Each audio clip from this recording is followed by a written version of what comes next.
नमस्कार, खबरों की खबर में आपका स्वागत है। प्रधानमंत्री नरेंद्र मोदी राष्ट्र के नाम संदेश देने वाले हैं। इसको लेकर सोशल मीडिया के अंदर दिन भर बहस होती रही। जो मोदी के विरोधी हैं उनकी तरफ से मजाक उड़ाया जा रहा था। लोग नोटबंदी को याद दिला रहे थे कि पता नहीं 8 बजे फिर आकर के वो क्या बोलने वाले हैं। विपक्ष ने आज जो रोल अदा किया है उससे एक बात तो साफ है कि जो लोग इस बात को कहते हैं कि इस देश के अंदर में एक मजबूत विपक्ष होना चाहिए, अगर इस तरह से विपक्ष का रवैया रहा तो आप कह सकते हैं कि इस देश के अंदर में सबसे बड़ी जो समस्या है वो ये है कि हमारे देश का जो अपोजिशन है वो इर्रिस्पॉन्सिबल है। और आज जब नरेंद्र मोदी टीवी के सामने आए, जनता के सामने जब अपने संदेश को लेकर के आए, तो उन्होंने बता दिया कि उनका विश्वास किस तरीके से जनता की शक्ति में है, पावर ऑफ द पीपल। और यही एक नेता की सबसे बड़ी निशानी होती है कि वो जनता की शक्ति को वो पहचान सके, क्राइसिस को अपॉर्चुनिटी में बदल सके, और जो बहुत बड़ी विपत्ति आई है उसमें वो कुछ सेलिब्रेट कर सके, वैसा कुछ आइडिया, कुछ प्लान, कुछ प्रोग्राम लेकर के आ सके।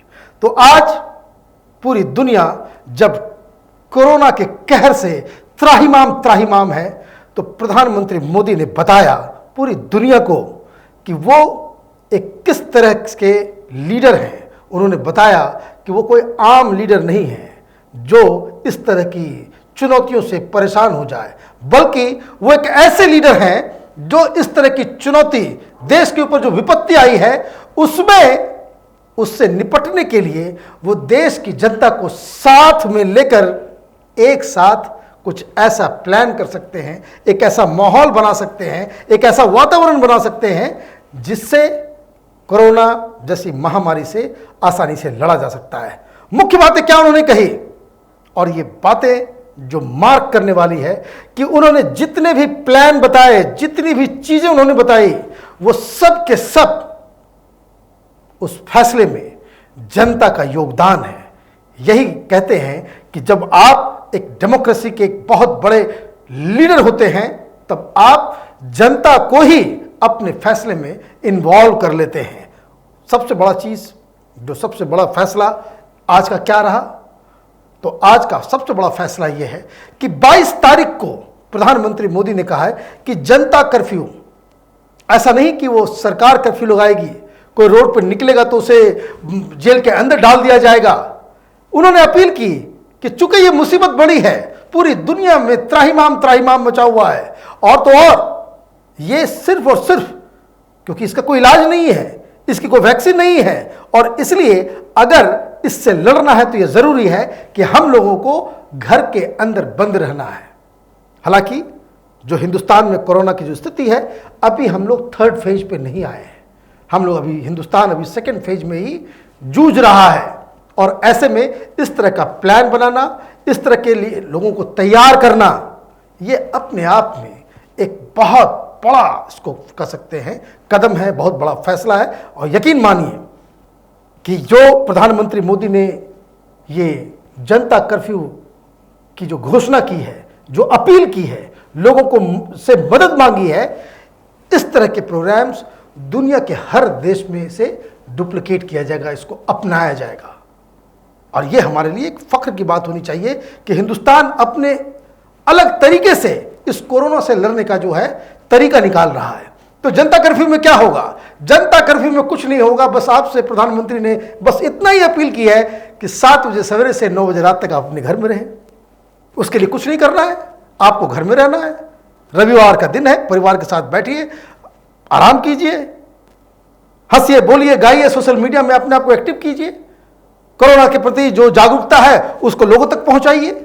और तो और सबसे बड़ी बात जो उन्होंने कही कि जो कोरोना से जो अब तक जो लोग लड़ते आ रहे हैं, चाहे वो डॉक्टर्स हो, चाहे वो स्टाफ हो, चाहे वो कोई भी एजेंसी हो, उन लोगों को धन्यवाद देने के लिए ठीक 5 बजे शाम को सब लोग अपने अपने घरों के बाहर अपनी बालकोनी से थाली, ताली और वो उस तरह का सेलिब्रेशन करें ताकि उनको धन्यवाद दिया जा सके। अब ये तो अनोखी बात नहीं है हिंदुस्तान के लिए। मैं आपको बता दूं, जब जेपी का आंदोलन हुआ था, एक बहुत बड़ा आंदोलन हुआ था, जन आंदोलन जिसको कह सकते हैं। तो ये जो जन आंदोलन जो हुआ था कि जब हर जगह लोग जो है इसमें शरीक होते थे, तो उस दौरान भी ये ताली बजाना, ये थाली बजाना, ये इस तरह के कार्यक्रम दिए जाते थे और लोग बहुत खुले दिल से और बहुत ज़्यादा लोगों का इसमें पार्टिसिपेशन होता था, जागरूकता बढ़ती थी। लेकिन वो ज़माना कुछ और था, आज का ज़माना तो बिल्कुल ही अलग है। यकीन मानिए कि ये जो सेलिब्रेशन होगा, इसके जो वीडियोज़ आएंगे, इसके बारे में जो खबरें जाएगी, वो पूरी दुनिया में फैलने वाली है। अभी मैं देख रहा था कि किसी टेलीविज़न चैनल के ऊपर इटली में किस तरह से लोग एक कॉलोनी के अंदर में गाना गा रहे हैं और आपस में जो वो एक सेलिब्रेशन कर रहे हैं। वो तो सिर्फ एक कॉलोनी से एक खबर आई थी। 135 करोड़ लोग जब इस तरह का माहौल क्रिएट करेंगे तो वाकई समाज में जो डर है, जो कोरोना को लेकर के जो चिंताएं हैं, वो कम होगा। लोगों की जो पैनिक सिचुएशन जो विपक्ष क्रिएट करना चाह रहा है, वो पैनिक सिचुएशन क्रिएट नहीं होगा। तो दो चीज़ें जो सबसे इंपॉर्टेंट बातें जो उन्होंने कही कि एक तो जनता कर्फ्यू, और जनता कर्फ्यू के दौरान जो लोग कोरोना से लड़ रहे हैं, जो एजेंसियां, जो मेडिकल सेवाएं से जुड़े हुए लोग, इन सारे लोगों को एक धन्यवाद अर्पित करने के लिए इस तरह का प्रोग्राम बनाया जाए। तो ये तो प्रधानमंत्री ने जो प्रोग्राम दिए हैं कि कोरोना से लड़ने के लिए जो लोगों की जो पार्टिसिपेशन का जो प्रोग्राम है वो क्या है। लेकिन उन्होंने एक बहुत ही गहराई के साथ उन्होंने अपील की है लोगों से। उन्होंने कहा कि दो चीजें जो जरूरत है जो कोरोना से लड़ने के लिए, क्योंकि इसका कोई दवाई नहीं है, हम कैसे लड़ेंगे। तो उन्होंने कहा दो चीज, एक तो संकल्प और दूसरा संयम। संकल्प क्या है? संकल्प कोई बहुत बड़ी चीज उन्होंने नहीं मांगी प्रधानमंत्री ने। उन्होंने कहा कि जो गाइडलाइन जो सरकार, जो मेडिकल एजेंसियों के द्वारा, जो टीवी के जरिए जो आपसे बरतने के लिए कहा जाए उसको आप करें। बस संकल्प यही करना है कि जो गाइडलाइंस दिए जा रहे हैं उसको आपको फॉलो करना है। गाइडलाइंस क्या होंगे? गाइडलाइंस बहुत ही सिंपल है कि खुद को स्वस्थ रखना है, खुद को कोरोना के वायरस से बचाना है। तो आप कैसे बचाएंगे? तो कोरोना से बचने का सबसे सही तरीका है कि आप उस वायरस के नजदीक न जाएं। उसके लिए क्या करना होगा? उसके लिए हमें कुछ नहीं करना है, हमें बाहर नहीं जाना होगा। ऐसे लोग जिसके बारे में हम जानते नहीं हैं कि उसके पास वो कोरोना से ग्रसित है या नहीं है, उसे डिस्टेंस मेंटेन करना है। खामखा हमें सड़क पे नहीं जाना है, पब्लिक गैदरिंग में नहीं जाना है, अपने आप को लोगों से दूर रखना है। और अगर हम ये काम कर लेते हैं तो हमारे लिए एक संकल्प जो है कोरोना से लड़ने के लिए सबसे बड़ी चीज होगी। और हर व्यक्ति अगर ये काम करने लग जाए तो ऑब्वियसली ये जो वायरस है उसका प्रसार जो है वो बंद हो जाएगा, वो फैलना बंद हो जाएगा। उन्होंने दो चीज और बातें कही है जो इंपॉर्टेंट है कि जिस घर में भी जो बुजुर्ग हैं, 60 से ऊपर के लोग हैं, उनको बाकायदा घर से बाहर नहीं जाने दिया जाए। क्यों? ऐसा नहीं कि उनकी वजह से कोरोना फैलेगा, नहीं। क्यों? क्योंकि 60 से ज्यादा उम्र वाले लोग ही सबसे ज्यादा वल्नरेबल हैं। कोरोना का अटैक उन पे ही सबसे ज्यादा होगा। बाकी लोगों को जिसको अगर होता भी है तो वो तो इम्यूनिटी की वजह से वो बच भी सकता है। लेकिन अब तक जितने लोग जो मारे जा रहे हैं कोरोना की वजह से वो 60 से ऊपर के लोग हैं। और इसलिए उन्होंने अपील की है, और अच्छी अपील है, सबको करना चाहिए। जिसके घर में माता पिता हैं, हम अगर हम उनको प्यार करते हैं तो उनको हम चाहेंगे कि भाई वो घर से बाहर नहीं निकले। तो ये छोटी छोटी बातें हैं लेकिन बहुत ही रिमार्केबल चीज़ें हैं जो प्रधानमंत्री मोदी ने अपने भाषण में उन्होंने कहा कि अगर हम स्वयं बचेंगे तो देश को भी बचाएंगे और जग को भी बचाएंगे। ये बहुत ही छोटी सी अपील थी, कोई नोटबंदी की तरह जैसा कि विपक्ष के लोग बता रहे थे वैसी कोई अपील नहीं, कोई बहुत बड़ी चीज उन्होंने नहीं मांग ली है।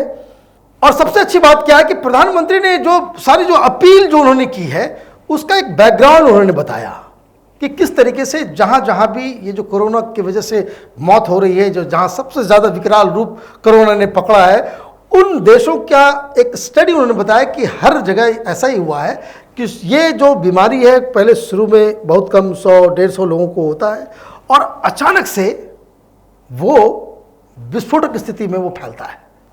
मतलब अचानक से ही वो उसकी संख्या जो बढ़ने लगती है। क्यों? क्योंकि लोग प्रिकॉशंस नहीं लेते हैं। खबरें आ रही हैं कि इटली में जो वहां बिल्कुल लॉकडाउन है, सबसे ज्यादा ग्रसित है कोरोना से, जो पहला शख्स जिसको हुआ वो मात्र 2 दिन के अंदर 1100 लोगों को कोरोना वायरस से उसको लगा करके वो निकल लिया। तो कहने का मतलब है कि अगर कोरोना हो जाता है कि अगर उसको मालूम नहीं है, वो लोगों से मिलता जुलता है, और वो 1100 लोग जिनको पता नहीं था कि भाई इसको कोरोना वायरस से वो ग्रसित बीमार है, तो वो सारे लोग उसके चपेट में आ गए। तो कहने का मतलब है कि ये जो अचानक से जो विस्फोटक स्थिति से जो संख्या बढ़ती है, उसका बस एक ही वजह है कि हम प्रिकॉशंस नहीं लेते हैं, और जो जिसको आजकल कहा जा रहा है कि सोशल डिस्टेंसिंग, कि आपको लोगों से कम मिलना है, उसका हम पालन नहीं करते हैं। तो उन्होंने बताया कि बस इसको रोकने का बस एक ही तरीका है कि घर के अंदर, तो उन्होंने कहा है कि कुछ सप्ताह के लिए, 1-2 सप्ताह के लिए हम पूरे हिंदुस्तान को ये काम करना होगा। लेकिन एक बात और उन्होंने कही जो इंपॉर्टेंट है कि ये जो बंद हो रहा है, ये जो सारा जो मुसीबत जो आ रहा है, उसकी वजह से गरीबों के ऊपर, जो मिडिल क्लास है, लोअर मिडिल क्लास है, उसके ऊपर मुसीबत थोड़ा ज़्यादा आने वाला है, क्योंकि काम धंधा सारा कुछ बंद हो रहा है। तो ये अपील उन्होंने सारे कंपनीज और सारे मालिकों से की है कि मानवता को देखते हुए इस क्राइसिस के मोमेंट में अगर कोई ऑफिस नहीं आ रहा है, काम नहीं कर रहा है, तो उसकी सैलरी नहीं काटें। और ये जो आर्थिक मुश्किलें जो खड़ी हो रही है, उसके लिए एक कमेटी भी बन रही है जो सारी चीज़ों को का आकलन करेगी। शायद प्रधानमंत्री का इशारा इस बात पे है कि कई सारे लोगों को, जिस तरह से आप देखिए अमेरिका के अंदर $100 देने की घोषणा प्रेसिडेंट ट्रंप ने की है, तो शायद उस तरह का आर्थिक पैकेज भी देश के गरीबों के लिए, जो लोग नीडी हैं, जिनकी इस पूरे मुहिम की वजह से जिनको बहुत ज़्यादा नुकसान होगा, तो उसकी भरपाई करने के लिए गरीबों के लिए, तो शायद प्रधानमंत्री मोदी कोई नया नीति लेकर के आ सकते हैं। हालांकि उसके बारे में उन्होंने घोषणा नहीं की है, लेकिन इशारा उन्होंने ज़रूर किया है कि इस तरह की कमेटी बनेगी जो इस पर आगे चर्चा करेगी। तो कहने का मतलब ये है कि आज प्रधानमंत्री मोदी, इसको कह सकते हैं कि ये एक ऐतिहासिक क्षण है हिंदुस्तान के लिए, कि दुनिया भर में कोरोना वायरस को लेकर के एक चिंता है, महामारी है, लोग खौफजदा हैं, डरे हुए हैं।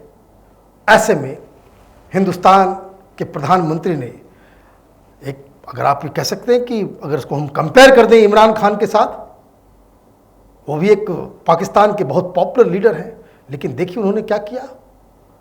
वो 2 दिन पहले देश के नाम, पाकिस्तानियों के नाम संदेश देने आए, तो उन्होंने कह दिया ये तो फैलेगा, हमारे पास हम कुछ नहीं कर सकते, भगवान भरोसे हैं हम लोग मरेंगे, वो विदेश से पैसा मांग रहे हैं। तो ये सारी चीज़ें हैं, लेकिन यही फ़र्क है एक महान लीडर में। प्रधानमंत्री मोदी ने जो कुछ देश की जनता से मांग की है, उसमें पैसे की ज़रूरत नहीं है, उसमें सिर्फ संकल्प और संयम की ज़रूरत है जो अपेक्षा कर रहे हैं। आज हिंदुस्तान एक बड़े मुसीबत से गुजर रहा है, और ऐसे में जो हमारा जो लीडरशिप है, हमें कृतज्ञ होना चाहिए कि इस तरह का राह दिखा रहे हैं जो देश को पैनिक से तो दूर लेके जाता ही है, साथ ही साथ देश को इस मुसीबत से लड़ने के लिए एकजुट करने में एक बड़ा कदम लेने के लिए प्रेरित कर रहा है। आप देखते रहिए कैपिटल टीवी, हमारे वीडियोस को लाइक कीजिए, शेयर कीजिए और हमारे चैनल को सब्सक्राइब कीजिए। धन्यवाद।